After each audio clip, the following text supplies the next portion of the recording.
Est-ce donc en vous taisant que vous rendez la justice? Est-ce ainsi que vous jugez les hommes avec droiture? Vous commettez volontairement des crimes. Dans tout le pays, vous propagez la violence de vos mains. Les méchants sont pervertis dès le ventre de leur mère. Les menteurs s'égarent dès leur naissance. Ils ont un venin pareil à celui du serpent. Ils sont sourds comme la vipère qui ferme son oreille, pour ne pas entendre la voix des charmeurs, du plus habile des magiciens. Ô Dieu, brise-leur les dents. Éternel, arrache les mâchoires de ces lions. Qu'ils disparaissent comme l'eau qui coule. Qu'ils ne lancent que des flèches émoussées. Qu'ils soient pareils à la limace qui fond en avançant. Qu'ils ne voient pas le soleil, comme l'enfant mort-né. Avant que vos marmites ne puissent sentir le feu de broussailles. Qu'elles soient vertes ou sèches, le tourbillon les emportera. Le juste sera dans la joie, car il verra la vengeance. Il lavera ses pieds dans le sang des méchants. Et les hommes diront, oui, il y a une récompense pour le juste. Oui, il y a un Dieu qui exerce la justice sur la terre.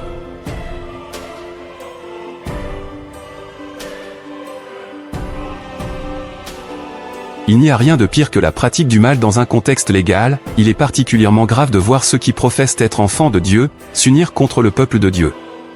Nous devrions remercier le Seigneur pour sa miséricordieuse patience, nous devrions être des plus actifs dans la recherche de sa grâce vivifiante, des plus vigilants envers nous-mêmes et plus patients vis-à-vis des chutes des autres.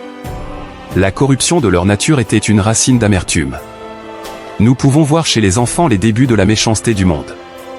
Ils s'éloignent de Dieu et de leurs devoirs aussitôt qu'ils le peuvent et s'égarent. Avec quelle rapidité les jeunes enfants commencent-ils à mentir?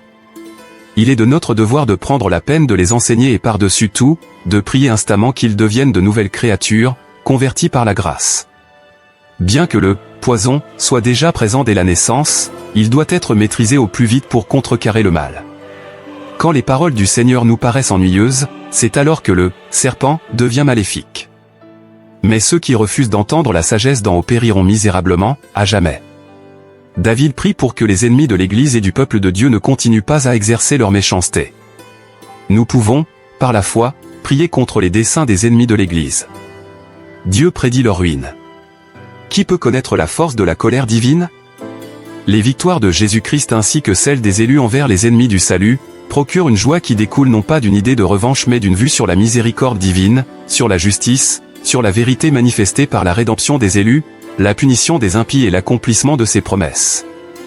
Celui qui considère ces éléments en temps voulu va rechercher avec diligence la récompense de sa droiture et aura un esprit de reconnaissance devant cette providence divine qui régit toutes choses dans les cieux et sur la terre.